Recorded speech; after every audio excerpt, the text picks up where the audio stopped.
Great morning all. I am Dr.saalai Kalpana, connecting you with Siddha Mudra. Today we are going to see the excellent element called ether. Before that, we can see the characteristic of each and every element of the nature. Regarding earth, earth represents strength and stability. What about water? We everyone know water is for cooling and liquidity, and fire is for heat and illumination. Air is for movement. Then what about the element ether or space? This element ether or space provides space for all these four elements.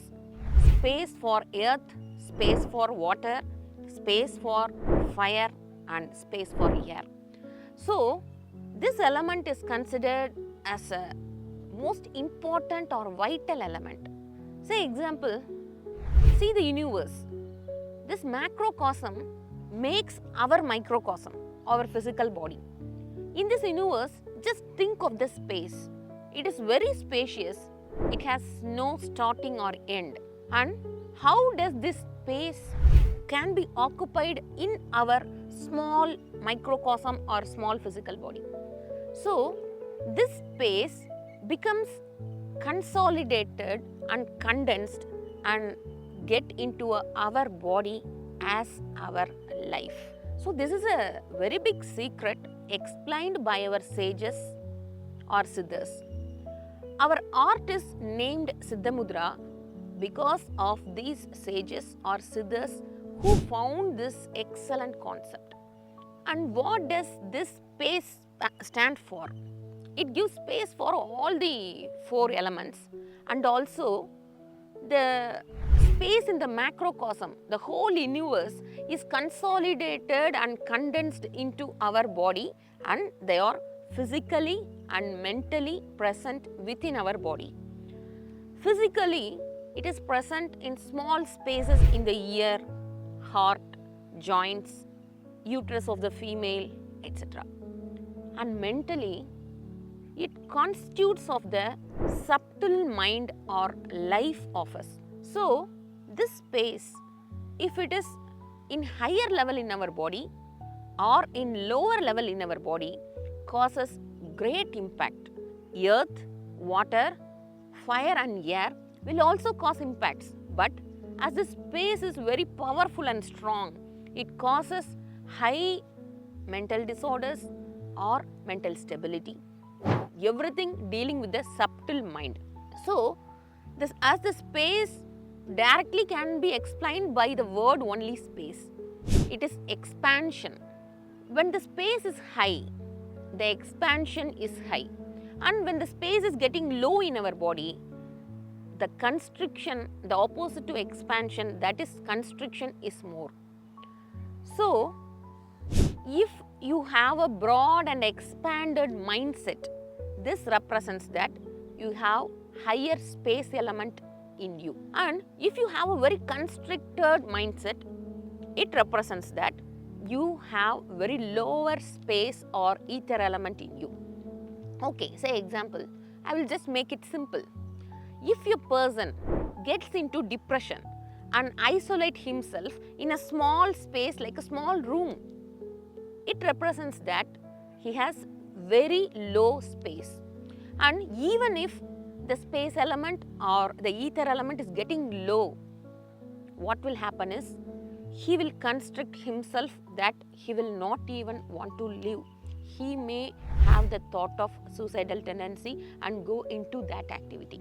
When the space element is getting very, very low, it constricts our mindset, it isolates us, and finally, when the space element or ether element is getting very low, it induces suicidal tendency.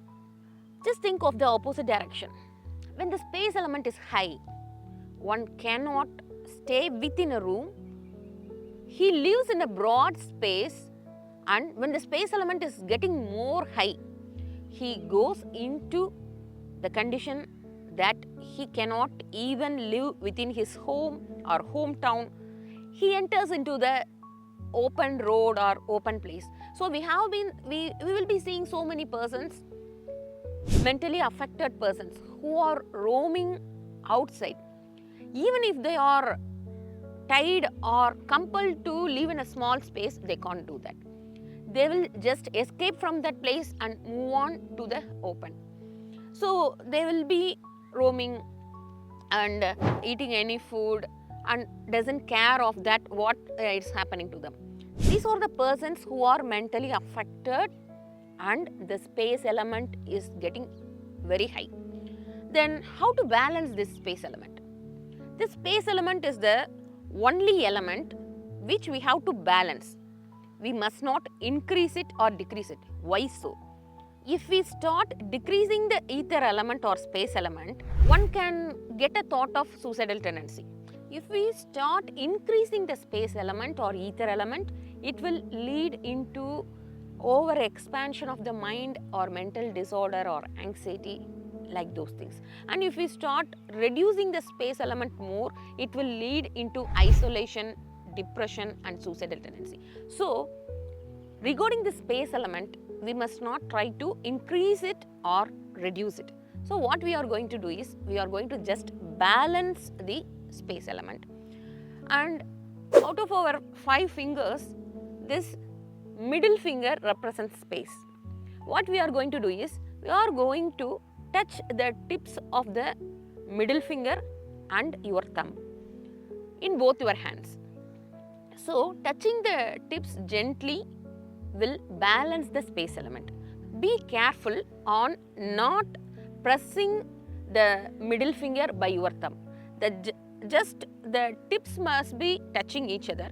You must not press your middle finger with your thumb. Be careful on that, because while you start pressing this middle finger with your thumb, what is going to happen is the space element will be getting low.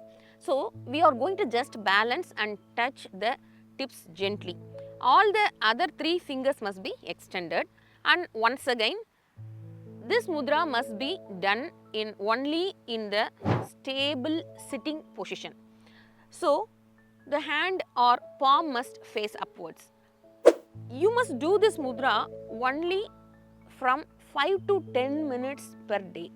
So, if you are going to do this mudra 2 times a day, just perform 5 minutes twice daily, that's enough and more.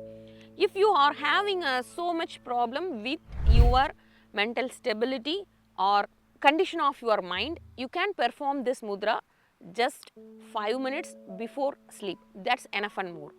Please try to understand or study about this ether or space element from experts before starting doing this space mudra or Akash mudra.